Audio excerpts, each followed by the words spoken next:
Quiet.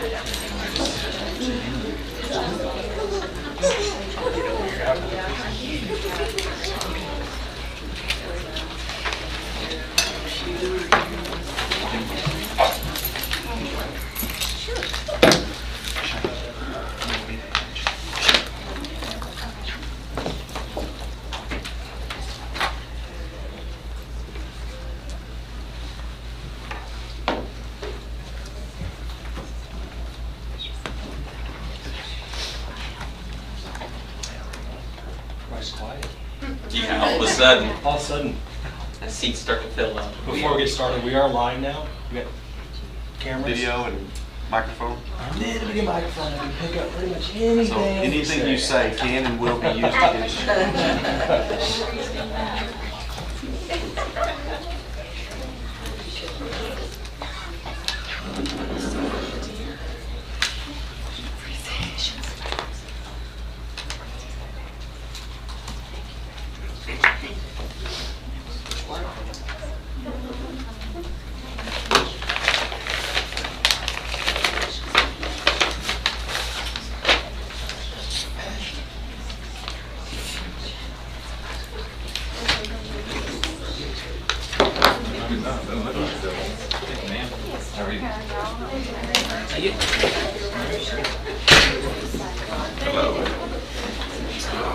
Okay, it's 7:31. We call the meeting to order. We have a quorum, so I think we're good to go there. Cheyenne, do you want to lead us in the pledge? Attention, salute, pledge. I pledge allegiance to the flag of the United States of America, and to the republic for which it stands, one nation, under God, indivisible, with liberty and justice for all. May we pray? Dear Heavenly Father, we thank you for this beautiful day. We thank you for all the people who are here, all the students who have accomplished so much. Please be with us as we look at our schools and try to make them better and better. We ask these things in Christ Jesus' name. Amen. Amen. Thank you. All right, student spotlight. Ms. Bowman. Yes, you're up. Okay, tonight I wanted to recognize our elementary science fair winners in April, on April the 12th as a matter of fact. We had our very first science fair. Our theme was Horse in Motion, and I have our second and third graders participated, and our winners are here tonight. So first of all, we'll start with our second graders with Juliana Harmon, who just played a game. Juliana received first place. And then we have Peyton Sanderson. Peyton received second place. Good job. First place. Stand up here. Congratulations. And our third place winner is Lucas Appleman. Lucas. Congratulations. Yes, ma'am, Lucas. Over there to that funny man. Good job. These are our second grade winners. All right. Go ahead and come on up. Please stand. Please stand right there. Do you want, Yes. do you want me to? Yeah. Yes, go ahead and stand. Do you want me to? Let's get everybody first. You want me to get the third graders? Yep, if you would. Okay, I will do that. Okay, first place, A. Hope. Second place goes to Kate Campbell, who is not here tonight. And then our third place winner is Taylor Mabry, who suddenly became very shy. She didn't want to. You want to try again? Oh!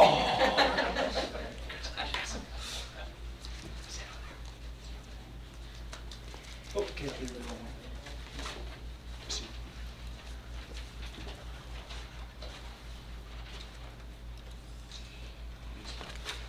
Maybe. There you go. You're not a boy.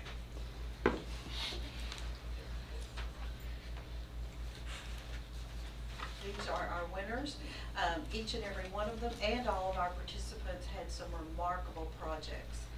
I asked them if they wanted to talk about their projects, and they said, no. Trust me, they were just incredible. So congratulations to all. Pretty awesome. Yeah.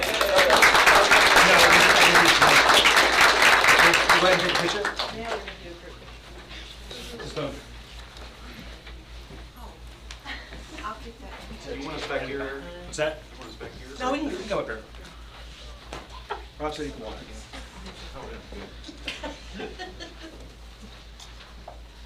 Which one do I look at? If y'all take a step forward, we'll kind of get behind you. There we go. Oh, you didn't say Simon Says. Can y'all show them the board? It's pretty good. Smiling. One, two, three. That's a good size. One, two, three. All right, congratulations. Good job, guys. Future scientists. Congratulations.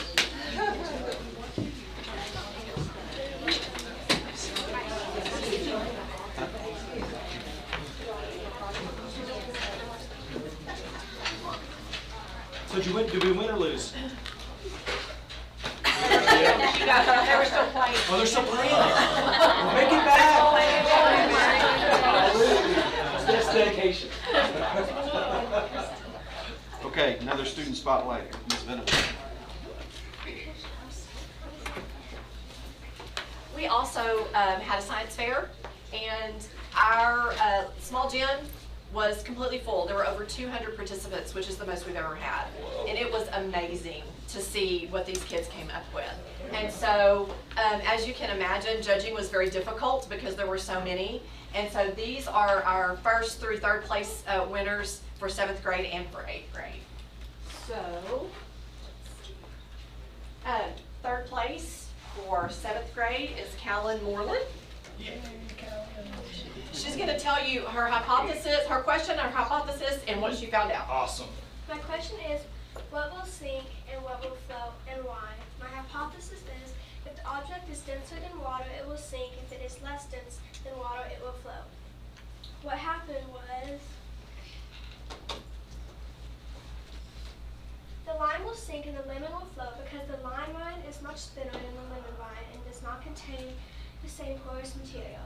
The Coke will sink and the Diet Coke will flow because the sugar in the Coke made it dense enough to sink. The grape will sink and the banana will float because the banana is less dense than water. The Snickers will sink and the Three Musketeers will float because the Snickers has more density. The peeled orange will sink and the unpeeled orange will float because the orange's rind contains tiny pockets of air which causes it to float.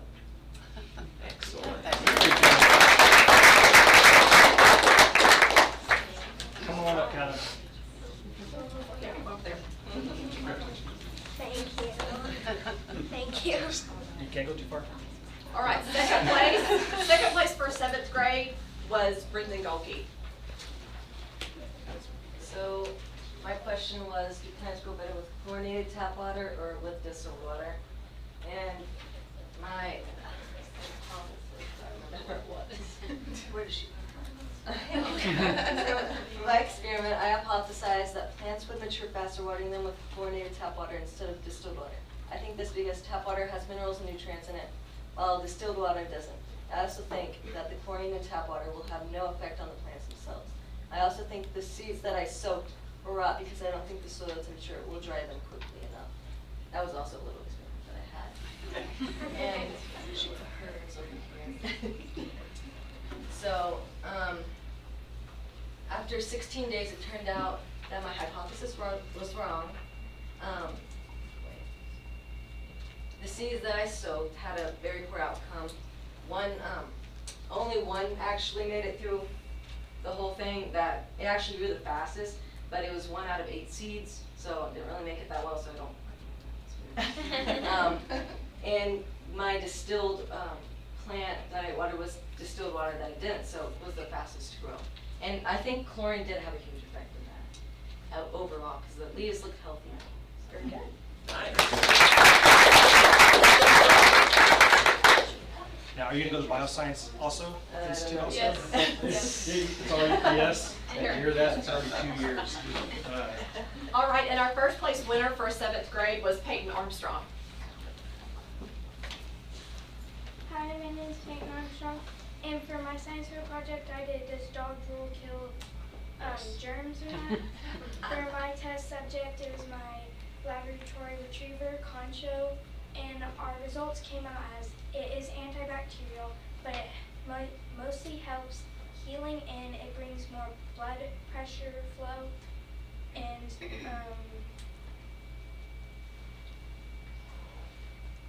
think that's it. So Peyton, how did you collect this slug? We swapped it and then we piped at it. Jeff, did you do that too? Very good, Peyton. Nice job.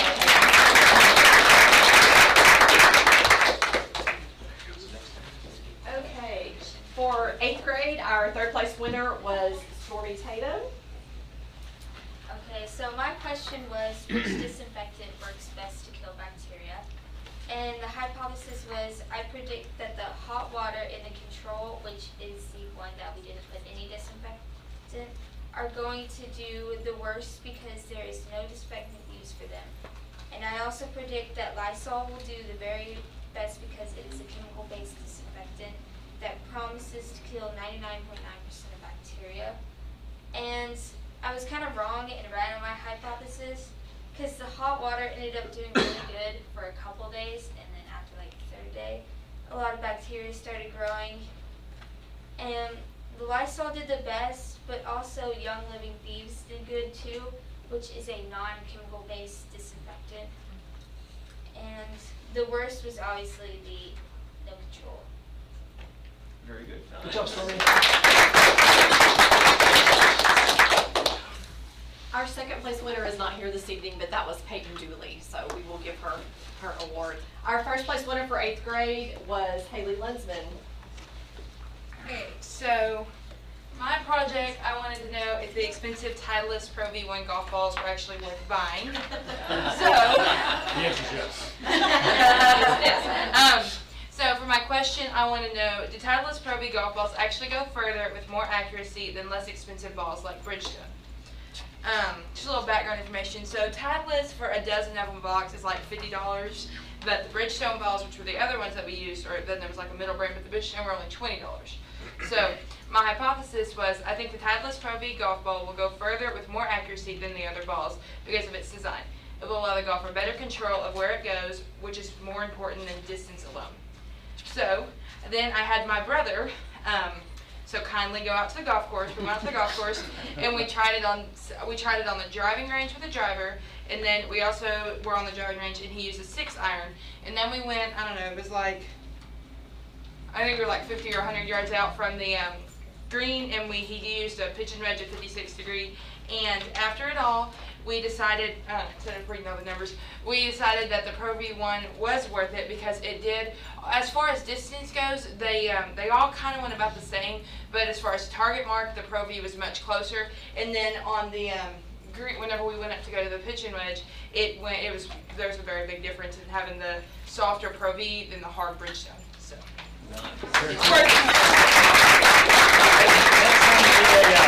A person that come test, just let me know.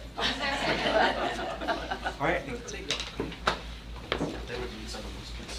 The consistency is probably a variable that you want to keep, so I'm sure that's fine. This is very true.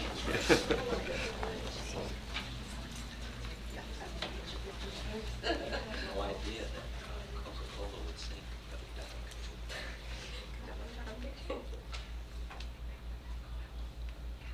Here we go. 1, 2, 3. 1, 2, 3. 1, 2, 3. Y'all get really good at that. Good job. That was great. Thank you. Hey, great job, kids, parents, great job. Very, very good job. That's the score.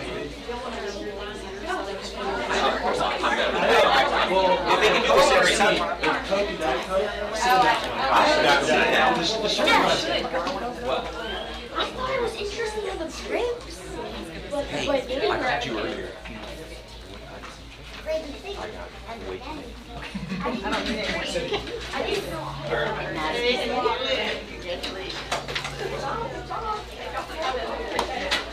Thanks, guys.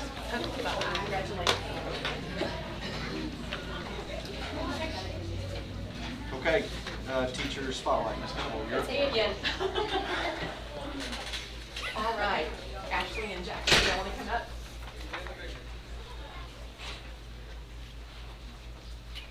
Tonight, we are honoring our two 7th grade math teachers. This is Ashley Galvin and Jackie Williams. Jackie took a chance on junior high from intermediate last year, decided she wanted to do a little something different, so she came up to 7th grade. And Ashley is new to our campus and our district this year. She's taught previously in other districts. But neither one of them knew each other, and they have hit it off, and they're the best team. They plan together, they collaborate together. They have brought stations to junior high. A lot of secondary people don't think you can do stations in junior high. You can, and if you'll go to their classroom, you'll see them in action. Jackie also has flexible seating. She has kids sitting on pillows on the floor. So she has a dining room table where they sit. She has a podium where a kid sits. It's just wherever they feel comfortable. She has beanbag chairs. And where kids feel comfortable, they're going to learn. And you can see amazing things going on in both of their classrooms. So I'm super excited to spotlight and honor these teachers tonight.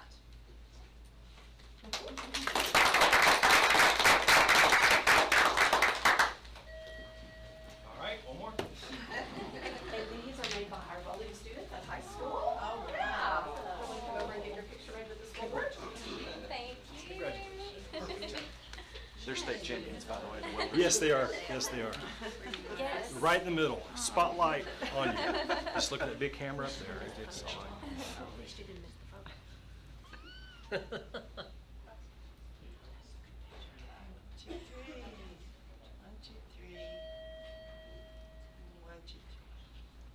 And if you ever need a good game warden, That'd be nice to just be. He's your friend. Hey, how you been? What you out there sleeping?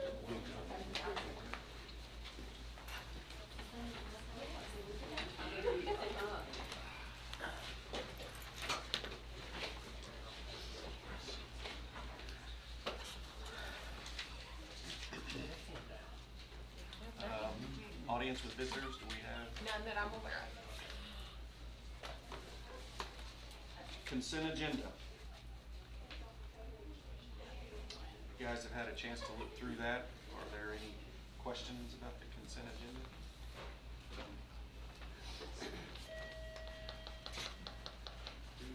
Mr. Irwin, I think last time you asked for those reimbursables. We finally really went through all of them.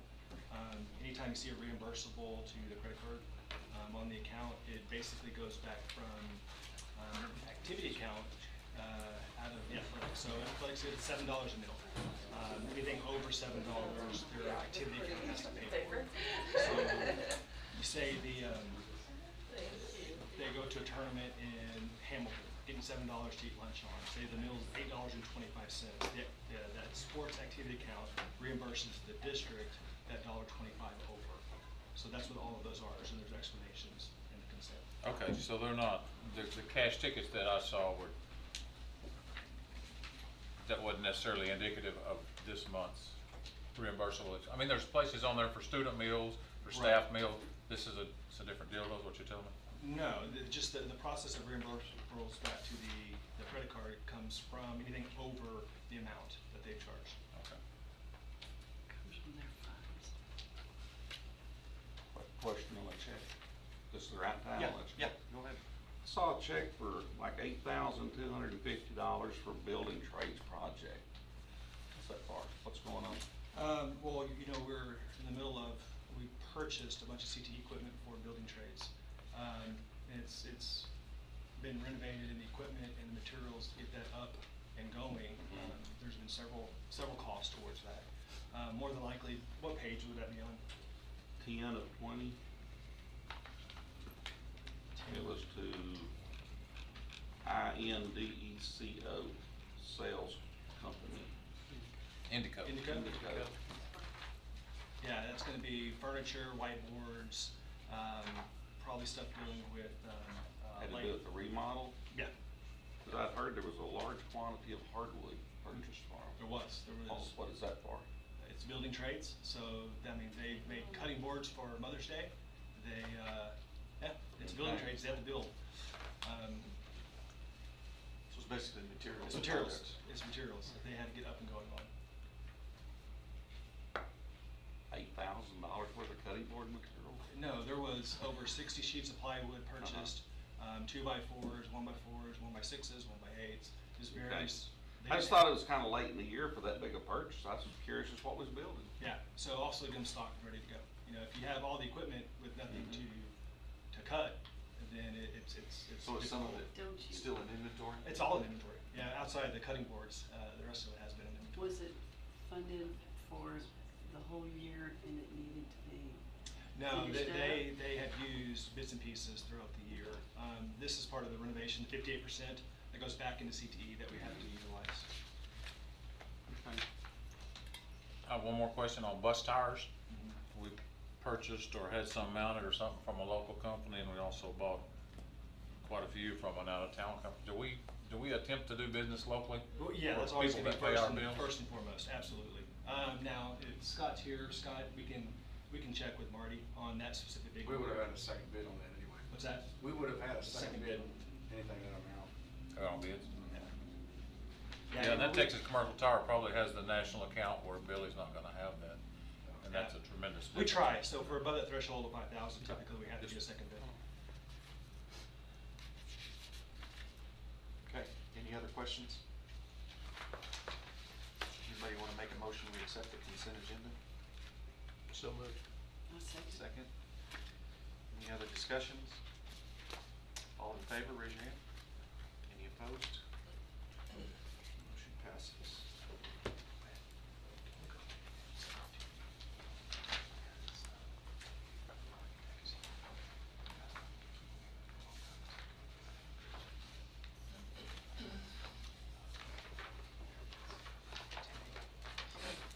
We're going to jump forward here to item 10A, recommendation of architect firm to renovate Gatesville High School. And Eric is going to present that. So we had 11 people respond to the RFQ for the renovation for the high school. And it was a really difficult, choice, and 3 of them really stood out. We brought 3 in for interviews, and a firm that I've never specifically used before, but really blew our socks away from the initial RFQ to the actual interview. And myself and Joe and Rob and David, along with Scott and Toby and Daryl, participated in a one-on-one interview with the company and us as a panel.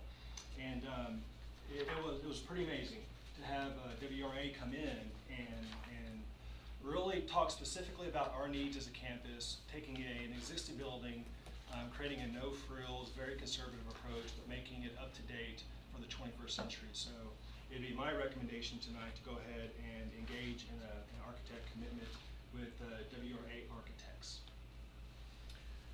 I would just say also, add to that as far as the committee was concerned that was interviewing these, and Rob and David, y'all can jump in too. It was pretty unanimous. We all felt like this was the right direction to go. Just so you other board members know that all 3 of us board members were on the same page on that. So with that, are there any what am I doing with this? Passing those out. Those are references. What swayed you guys? I would say their presentation was really good. And I think just the idea of bringing in some, a new architect firm. We'd used the others before, so we thought maybe a little change would be good. Some past experiences with the others that kind of led us to want to do something new. Sure. And they were very professional. I mean, they did a great job on the presentation, and we just felt like it was the right fit. Good, thanks. I did send you their RFQ in a separate email. It was pretty lengthy. I also sent you a couple of videos where they took high school or secondary campuses and renovated them to make them really state-of-the-art renovations with Crandall, and with WT White. So I did share that with them. And Rob, if you and David want to add something to that, y'all certainly can. I'd say Mr. Frazier definitely did his homework on their finances, and he grilled them pretty He was the hard. bulldog. Yeah, he did. really And this company had every question answered when they got here, which Mr. Frazier commented on, that they did a much better job than everybody else. But they were a pleasure to talk with that day, and they presented their plan very well. They were well prepared. Which when it's close like that, you have three good firms. It's the little things that make the separation. So, you know, Mr. Frazier did a good job on creating some of that separation. You know, I really feel in talking with and I shared the references, everyone I spoke to, either that I had acquaintance with or didn't, they spoke of the professionalism, taking a vision and creating a reality with it, and being on budget. There was one that was over budget, but they said it was their fault. They had several change orders that they were in the midst of as they were going throughout the process. So outside that, everyone said they were under budget or on budget. We like under budget. As so many do. So it'd be my recommendation to the Board of Trustees to accept WRA as our architecture firm with the high school location. Do we have a I motion? would make that motion. Second. Second, Dave. Any other discussion? Any other questions from you guys? Okay, all in favor, raise your hand. Any opposed? All right, y'all are in. Keith? Congratulations, Say guys. I'm Keith Anderson. I'm one of our principals. I'll be working with you. Our project manager wasn't able to be here tonight, but we are very honored to have been selected. The things that you say here this evening are kind of in here just to make sure that we do a really good job. Under promise and over deliver, I feel like. Absolutely. Absolutely. Now the honesty comes out. We haven't signed anything yet. If he'll leave that with me later. We're excited. He said he can have the building up and ready by the end of the summer. So,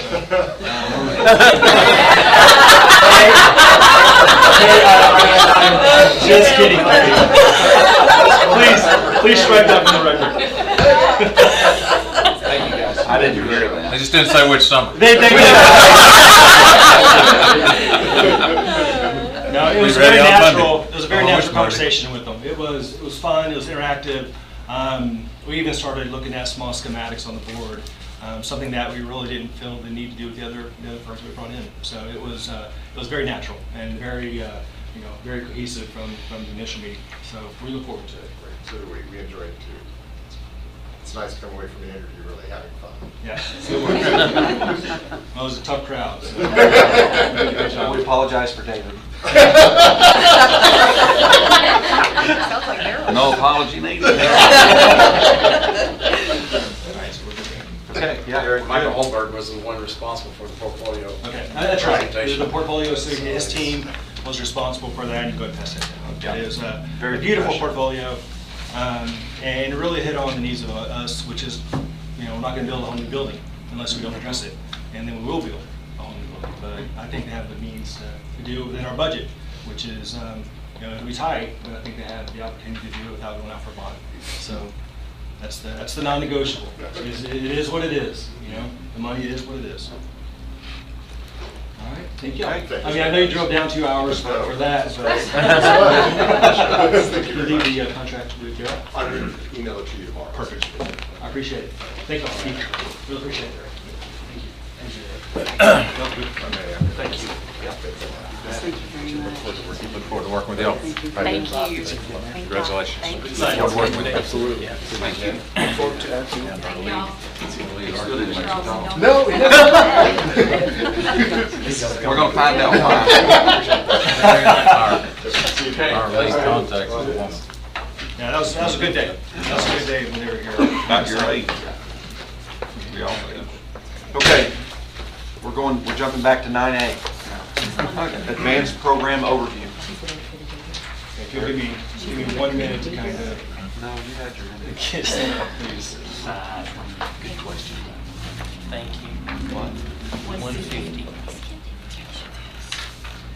Yeah. It helps match up. Maybe I'll get on the track.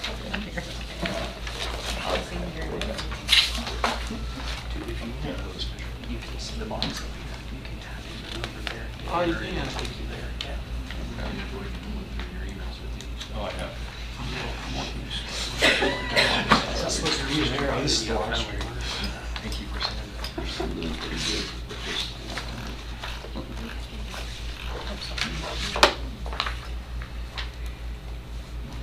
All right, so there was a request, I think it was a very valid request, to really talk about our kind of our advanced placement and advanced academics at junior high, and really it filters over into high school.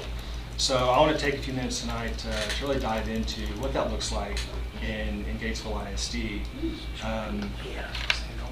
Make sure it's going. Okay, so this is an overview of advanced programs in Gatesville. I'll present this. It was asked of me, and I'll go ahead and present it. So really, there's three levels of courses in Gatesville ISD. You have below-level courses, which are your remedial classes and your life skills classes. You have on-level courses that aren't remedial and they're not advanced. So think of them as your just normal classes. Then you have advanced classes, which is your pre-AP, your calculus, AP, dual credit courses. On those, there's two different scales. You have, you're good. Actually, if you stand right where you were. Just hold that, Scott. That'll be good for the next 2 hours. See your work through it. And the interesting on the weighted credit, so once you get into high school, there's a weighted credit piece to this. And 4.5 for pre-AP core classes. We changed, I guess a couple years ago, to only core classes calculate your GPA. It makes it fair across the board. It makes it consistent across the board. And then 5.0 for any dual credit or advanced placement and our calculus courses. Those are on a 5-point scale. So when you're looking at weighted credit and GPA and balance out, typically those weighted credits are going to be the ones that come into play. And it's those courses and how they're calculated. So I need to give you a little bit of background first. So advanced courses at junior high, really in 7th grade, there's 4 of them. You have advanced math, you have advanced ELAR, English language arts and reading, you have science and Texas history. Then you get into 8th grade, you have algebra 1, advanced ELAR, advanced integrated physics and chemistry, which is IPC. You have advanced history and then Spanish 1. The ones in orange are your high school credits. They do get high school credit for it, but they do not get the GPA. Okay, so the GPA starts over once they do enter high school. And then you go into high school, you see all the different courses that are calculated with advanced courses kind of coincide with advanced courses. So pre-AP courses, dual credit, pre-calculus is there, AP calculus, so forth and so on. You can read them. You also have government and some other courses that are on history. So we're pretty comprehensive on the amount of really advanced courses that we offer. So that's kind of the background of what we offer here in Gatesville ISD. If you go into, this is straight from College Board, the beginning of the 90s, basically, they became very concerned that there was underrepresented groups that were not involved in advanced placement or any other type of advanced courses. What they saw was a homogeneous group. As you walked into a classroom, you saw a homogeneous group. So they really, really believe and talk through with teachers that are receiving the training and with districts that you really shouldn't have a gatekeeper or a prerequisite as part of your advanced placement. That's coming straight from College Board. That's not an Eric Penrod opinion. That's coming straight from College Board. It's something that they maintain. They haven't deviated off from the mid-90s once they walked into a classroom and they saw that there was a pretty homogeneous group in there. And that some of the minorities and some of the economically disadvantaged students were not in there, also based off of teacher recommendation, behavior, and GPA or class rank. That's kind of the background. This College Board, where are they from? College Board is a national. They oversee all advanced programs, advanced placement programs in the nation. They're the ones that administer the AP test that you have to take in order to receive credit for. So for college credit. So it's really the, I guess it's the blueprint for any and all advanced courses in the state outside dual credit, and or you heard reference to tonight, IB, which is International Baccalaureate, which we don't have part of our IB program. So College Board oversees all advanced programs. They're recognized, they're the only ones recognized by universities. Even dual credit, you go outside the state of Texas and dual credit is not recognized by the university. So here's the historical requirements on taking an advanced course. 6th to 7th grade, you got parent signature, teacher reference, discipline consideration, certain score on STAR. And if you got all those, you could get in. But if you didn't get an aspect of those, you could still sign a waiver form and get in. So really, if you think about it from a historical standpoint, however long the district has been operating in advanced courses, my understanding from people I've spoken to is that the parent waiver has always trumped everything. So if a parent wanted their kid in an advanced program and they didn't meet these criteria, the parent would sign a waiver saying basically if my child doesn't do well, then we can pull them out. But if they continue to do well, we'll leave them in. 8th grade, once you're in, you're remained in. There was really no logistical opportunity to move from regular to advanced. So you really started at the 8th grade, and even really 6th grade if you look at it from a tracking standpoint, where kids are coming in and they're starting to be tracked to go this route or this route. High school pre-AP, there's never been prerequisites outside taking the prior course. So you go from a regular class to an honors class in high school. And then dual credit high school, we have to have a TSI score. So that's what you saw tonight. We talked about the TSI. You have to have a certain criteria to the TSI. Again, that's Higher Education Board that determines that, not Gatesville ISD. So if you look at it, really the gatekeeper that we had in place was really in that 6th to 7th grade transition. So we really were reflective and said, okay, if we really don't have a gatekeeper to begin with, because if a parent wants to sign a waiver, then all they have to do is sign the waiver and the kid's actually permitted in, then why don't we really look at it and see what's best for kids? So when we looked at it, currently, it's in fact, it started last year, parent signature, successful score on the STAR, or a parent waiver and a retest on the STAR. So we had kids previously that if they got the waiver historically, if they passed the standardized score or not, they could be let in. So for us, we now place it in a waiver with the exception of STAR. You have to pass the STAR. This past summer, we had 2 kids. We had 3 kids who wanted to go into advanced. They hadn't passed the STAR. We gave them a released STAR. They passed it easily, and they were able to go into advanced programs. So again, stress of the test, everything else that coincides with that. So, but at least we feel comfortable that a kid has passed the STAR test to be in if they truly want in. 8th grade, a student can move into advanced history, ELAR, IPC, depends on STAR success, and a student cannot move into Algebra 1 because they miss 8th grade year, right? So if you look back at this chart, as a 7th grader, they're taking 8th grade math. So you can't go from 7th grade normal to Algebra 1. And then in high school, again, nothing changed there. In dual credit, nothing changed there. So really, for us, we looked at it from a, let's be more consistent and let's allow kids in order for us to have a rigorous curriculum and environment. So this is, starting summer 2016, really looked at us from what are we doing to increase rigor across your classrooms? Because we can just put more kids in it, but if it's not more rigorous, then it doesn't do any good, right? So we had very few teachers. I say very few, we had very, very few teachers in the summer of 16, prior to that, actually take college board training. So they didn't know what the curriculum was. They were going into an AP class and not understanding what the core curriculum of that class was. So we initiated that if you're gonna teach AP, or even pre-AP now at secondary, you have to go take college board professional development. That's 30 hours that they have to go to in order to take. Labs, we also require, if it's science, we require what they call the Dirty Dozen, which means you have 12 labs that you have to do based on College Board in order to have a more rigorous curriculum. So it would be one thing just to say we're allowing any kid to go in there and we're not increasing rigor. It's a whole other thing to say we have an aligned curriculum with a true understanding of what College Board looks like on the outside as they're graduating. So that was important for us, and this maintains within the scope.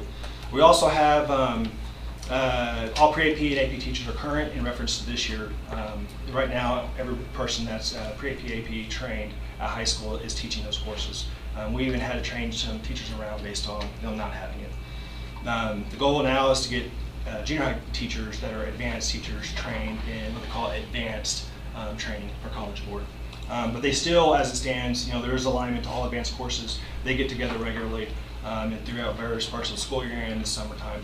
to ensure that they are aligned. Goes back to the backwards planning. Here's what they need to look like in AP chemistry. How does it look in 7th grade? How does it look in 6th grade? So that's what we do there. For the first time in history, where's Dr. Sanders? There you are, sir. We have 2 or 3 that are still advancing into our National Merit finalists. We've never done that. So for us, in a matter of a couple of years, we have 2 kids that are now advancing into that process of being called the National Merit finalist. Is something that we're very proud of. I know Dr. Sanderson is very proud of as well. So our curriculum being rigorous, it goes back to alignment. You know, you go training and you see what the actual outcomes are. You have conversations around them. You get the resources. You raise expectations, but you raise support. Then you have an alignment level that they're not just getting to high school and getting hit upside the face with a rigorous curriculum that is difficult for anyone to understand. So this is our from 15-16 enrollment in junior high advanced courses. You see from here to here to here, and then the green would be average. We've consistently increased the level of kids across the board. Not much variation in Texas history. Advanced ELAR jumped this year, or this current year. But everything else is pretty consistent. The histories as a whole really didn't increase. The sciences did, and your Spanish as an 8th grader, because you have to take it has increased as well. So this is from a teacher, right? So I didn't want to give you my own perspective. I needed you to see a teacher's perspective. And I have cotton mouth because I didn't drink any water today. I would read it out loud, but I think you can read it. The gist of it is, this is a kid that was denied entrance into advanced courses. And the gist of it was he was denied based off of his behavior. And so through the system of allowing open enrollment and removing gatekeepers, this teacher, I went to Cindy and I said, Cindy, I know this kid was not allowed in the first time that he tried until we really looked at it. I don't know his grades, I haven't looked at his grades. What are his grades? What were they, Cindy? He was an A student. Yeah, all A student. All A student. That's what this testaments to, is that when he first came in, he had an edge. But it was about the relationship between the teacher and the student and the rigorous curriculum. And come to find out, the kid was bored. The kid was bored in an all-level class, and if he would have ever, if he would have remained in an all-level class, if it wasn't for checks and balances and allow kids to embrace the most rigorous curriculum that they can embrace. So for us, situations like this, where you see student A here had a 94 in that specific class and had A all throughout the year in all classes, that's a success story. That's why we do what we do. So this is me as a senior, believe it or not. What? Why are you laughing? I mean, I expect people to laugh, but I don't expect people to laugh out loud. This was me as a very probably immature, not very academically sound, got in trouble 4th grader. Okay? I'm telling you this story because it's a personal story on why philosophically I don't believe in gatekeepers. This is me as a punk little 7th grader. And you see the suspenders. They were cool at one period of time. They still might. Keep telling yourself that. But keep telling you that, right? And this is Miss Garcia. Miss Garcia sat me down in her classroom, looked at me, and said, Eric, you should not go to college. You shouldn't go to college. You have no reason to go to college. This is as a sophomore in high school. You have no reason to go to college, Eric. Your grades aren't good. You misbehave. You have no clue what college is going to look like. There's no way you should go to college. If I would listen to Miss Garcia, I would probably still be successful because my parents gave me the ability to have good leadership and good drive, right? But I didn't. I didn't, and it frustrated me. Along the same time, this is Mr. Ramus.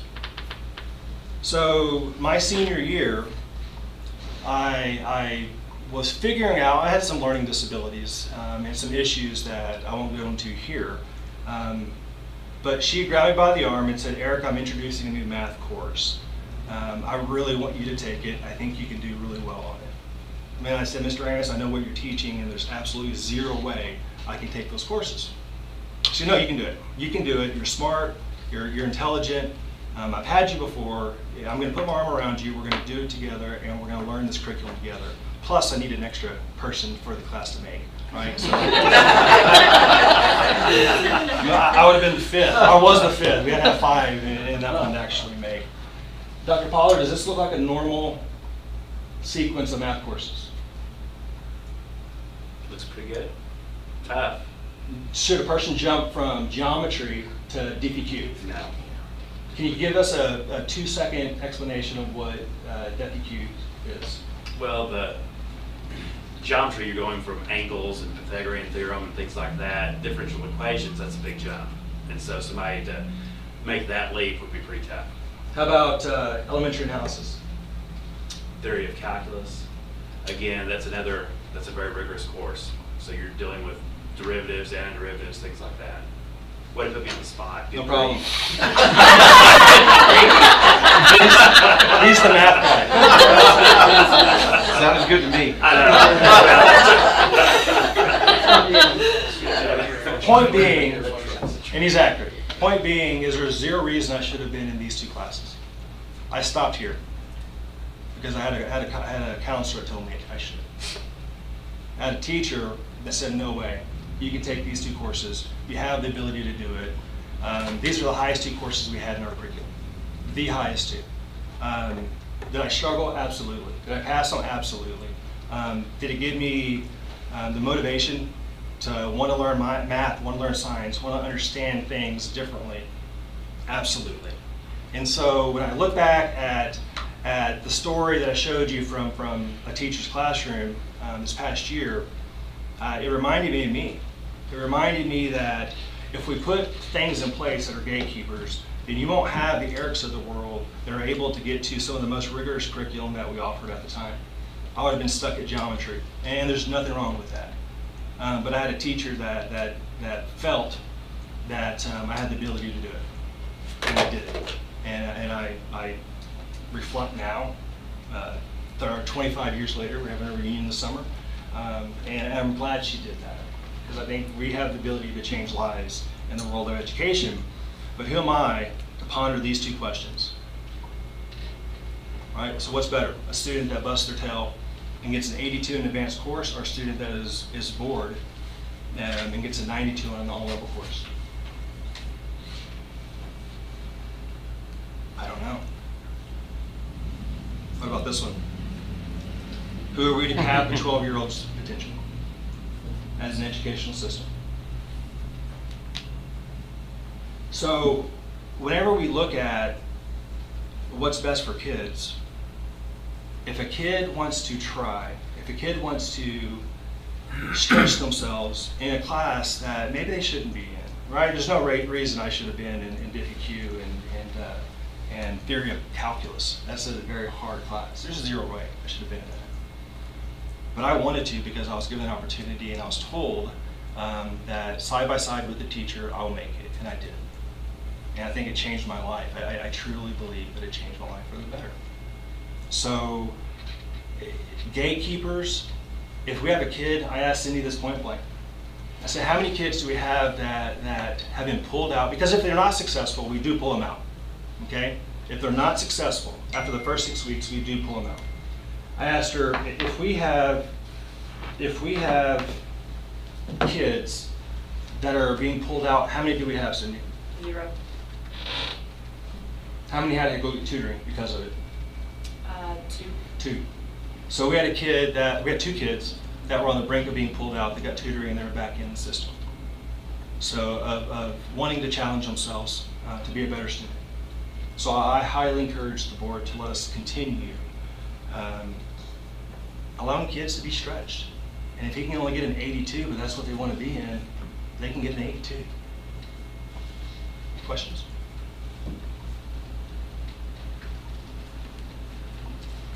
What are you're talking about the requirements on the STAR test? Mm-hmm. What are those requirements? Because the information that I got is one day their note went home and the first note said they must pass the STAR test. The very next day, they get another note, and there's nothing on there about the STAR test. No, I think there's other information that was actually pulled off. There were prerequisite information on there. I didn't hear you. There was prerequisite information on there. She sent out the wrong sheet the first day. So So what they is still the, pass what the is the STAR test. status on the STAR test? They have to pass the STAR test. And if they don't, they do what they did this summer, which is come up and take it. If they pass it, they can get in. If they don't pass it, then they're gonna have to go to a regular classroom. Okay. That was my concern, that we're Absolutely watering not. it down. We're doing just the opposite. We're doing just the opposite. You know, we're increasing rigor every single day. Increasing the population, but the curriculum was my concern. Yeah, no, the curriculum I feel is more aligned and more rigorous than it's ever been because of the understanding of what happens at the end. We didn't have an understanding in our advanced courses. We didn't. So we were just all going along in our isolation. We didn't understand what was going to happen at the end in that calculus classroom. So now backwards planning allows us to really understand the scope of this is honors, okay? This is what you have to do to be ready to go whenever you're here. What was Good the question. What was the teachers that went to the AP training? What was their response? I'll probably let Mr. Webb answer, but they were blown away.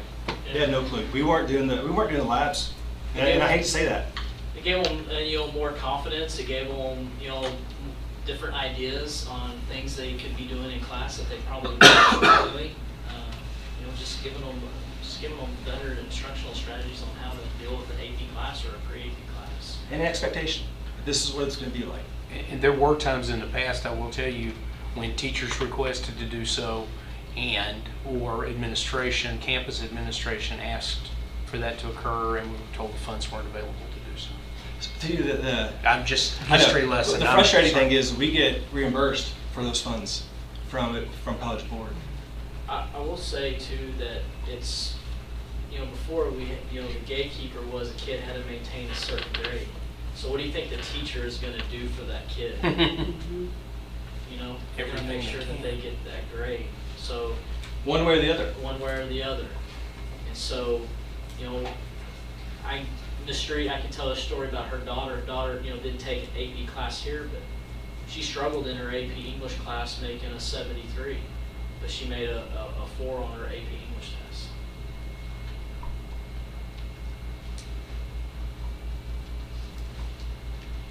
Everybody needs a hero. Thank you for our water. I don't know why I didn't try. That is an emotional story for me to tell, though. But Mr. Amos will forever be one of my heroes. Because we all need heroes. And we all need people that say, no, it's okay, you can do it. Without water. Any other questions? Great question, though. I think that's good. Appreciate you sharing.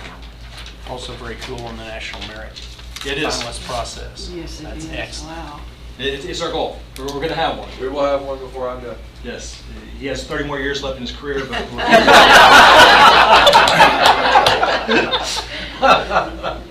We also had several freshmen that took the 8-9 PSAT that scored above the 95th percentile. That's right. Oh, One of that's 99 awesome. percentile, correct? 98, and I can't remember that. I text Ms. Williams and asked her to remind me of the number, but it was pretty high. Yeah. I know I've seen other districts, guys, where they don't even get the kid the option. So if they take the plan as an 8th grader, it's another kind of form of SAT, but it's at a lower level, 8th grade level. They automatically load every kid that hits college readiness in that course to advanced. So without even asking the kid, right? So they just go, okay, boom. You have to actually opt out in order to get out versus opt in. So we're slowly but surely. We've increased our number of PSAT participation so that we can target those students that were successful. Yeah, and they make sure outline they college have readiness programs. in the results. So you're college ready in this, and this. And that way you can just automatically load them into those courses. That's good. Good job, guys. Okay. Proposal for telephone upgrade. Scott, you're up. This is a proposal for a future action so that we can make sure that we have the money available for it. We'd like to get telephones in all the classrooms, and a couple of reasons why. First is safety. We did a week long of active shooter, intruder drills, and communication is key.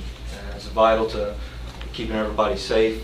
and a command and control of getting to where the intercom system is at, to getting the bell shut off, to be able to communicate. With this proposal, we'd be able to do that from any phone in the district. We could go by, punch in a code, and we'd be able to activate our lockdown procedures. We can communicate from anywhere. The old way that the police department would come in and set up a command central area, where's the principal, now that wherever the principal's at, we can initiate it and they can stay locked down, and then the police will come in and find them. And that way it's much safer for us. Security-wise, we'll be able to use it as an intercom system. There's an attachment to this. We have a system already in place that we want to expand upon and add the new phones to, and then add this feature to where all the phones can be an intercom and also a bell system. So that can also be manipulated from any place that the principal's at, or whoever has the code that can activate it. And then we can also communicate either broad scale, just broadcast everything, or we can be specific. Your campus can go ahead and evacuate, or we can talk specifically to one or the other. And the other one is confidentiality. We like to have classrooms, telephones in all the classrooms, so that teachers can communicate with parents. So they don't have to wait for an open line in the office. They don't have to wait for a quiet place. They can be in their classroom and be able to call out and talk to teachers and talk to parents. And that's also more timely. They can talk to them, right whenever they need to, and not have to wait for things to happen. And the reason why it's on a proposal for a future action item is the way we'll pay for this is all the money that we'll collect from the budgets that aren't spent yet, and we'll collect all that money up and be able to spend it out of that excess fund. That would normally go back to the fund balance. It's something that we could pay out of. And we think that the cost is very effective for what we're trying to do, which is increase our safety and security. You talking about doing that from this year's fiscal budget, Yes, just sir. later on at the end? Yes, sir. Not pushing it over into next year? No, we would like to do it as soon as we can, but we've got to make sure that the finances are all there and stuff. But we want to give you this information up front to be thinking about a future item that we want to put on the agenda. Okay. Mr. Harper, given Toby's kind of working with the various intercom systems, how effective are they currently outside the elementary? There's a urban myth that we have to call somebody in off of retirement to work on one of our systems because it doesn't exist anymore. And so I still don't think it's an urban myth. I think it's actually reality. I don't know where this guy comes from. It's like, oh, we got to get Harold out. And so he'll come out and work on it. I don't know if he's actually in retirement, but there's one person that comes and works on it. But there's the intercom system. It's not very effective in all areas. This will be effective wherever the phones are in place. We have an intercom system and a bell system. Does that mean we're going to put Harold out of work, though? Probably. Well, Harold's fine. Okay. He's fine. There's no other school in America. So that's just for informational purposes. How will that fit in with the new renovation of the high school? It would be part of the high school addition to this will be in that renovation. So it'll be the same system that we have. We're just going to expand on it. And right now we're not expanding until we renovate the high school. Yeah, we wouldn't touch the high school until it's done. Scott, what's the cost on that? The cost on there is for $68,195.95, and that's with the added security apps of intercom bell system attached to the new phone lines. And that's to put a phone in every classroom, correct? Every classroom. Would every classroom have their own line? We'd have to get enough system that has to be upgraded through CenturyLink, but yes, we'll be able to handle all the workload that we have. That would increase our monthly installment some, but to us it's worth it. Well, all the classrooms are built, so we have a hybrid system currently. At the high school, all the offices operate off a hybrid system where it's a IP/normal kind of system. So all the classrooms would be IP phones, which means they're using the internet line in order to do that. They would be routed back through the brain, which is actually housed at elementary and here in this office. So there's two of them. Have you talked to Harold? Can he work on it? No, I hadn't talked to Harold. Don't let him work on it. Yeah, I'll pass it along that y'all are concerned about him. Really thrilled. He can hang out with the Maytag repairman. Any idea on the monthly, what it's going to increase the service bill or anything monthly? I mean, Yes. somebody going through the internet phone? Right. Is that Yeah, I think he has a breakdown of that. They do a monthly surcharge based on the amount of phones that you have. So Scott, I think you have the number, Scott? I think it's in the packet.